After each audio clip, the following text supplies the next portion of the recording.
నమస్తే న్యూస్ కు స్వాగతం. మండపేట కల్వపూదేవి సెంటర్ లో వేంచేసి ఉన్న శ్రీ దుర్గమ్మ అమ్మవారి ఆలయం వద్ద ఈ రోజు శుక్రవారం కావడంతో ఆలయ వ్యవస్థాపకులు రెడ్డి బ్రాహ్మణ చౌదరి కుటుంబ సభ్యుల సూచనల మేరకు ఆలయ పూజారి అయినవిల్లి రాజరాజేశ్వర రుద్రశర్మ ఆధ్వర్యంలో దుర్గమ్మ అమ్మవారికి వివిధ అభిషేకాలు, మహిళలచే ప్రత్యేక కుంకుమ పూజలు నిర్వహించారు. ఆలయానికి వచ్చిన భక్తులకు ప్రసాదం వితరణ చేసిన ఆలయం నిర్వాహకులు.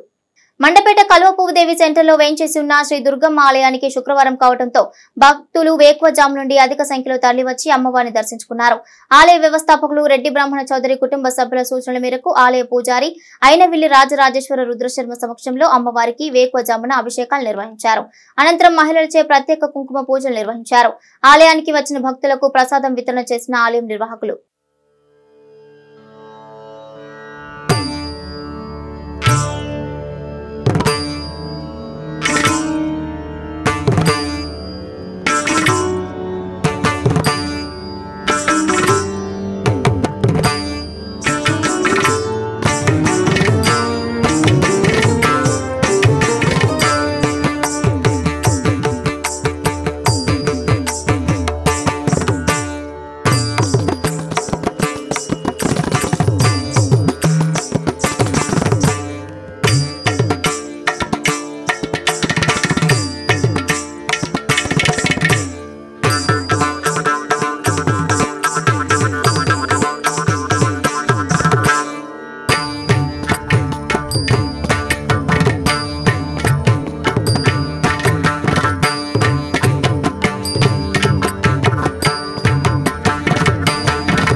మరిన్ని తాజా వార్తా విశేషాల కోసం ఎం న్యూస్ ని సబ్స్క్రైబ్ చేయండి, మీ మిత్రులకు షేర్ చేయండి.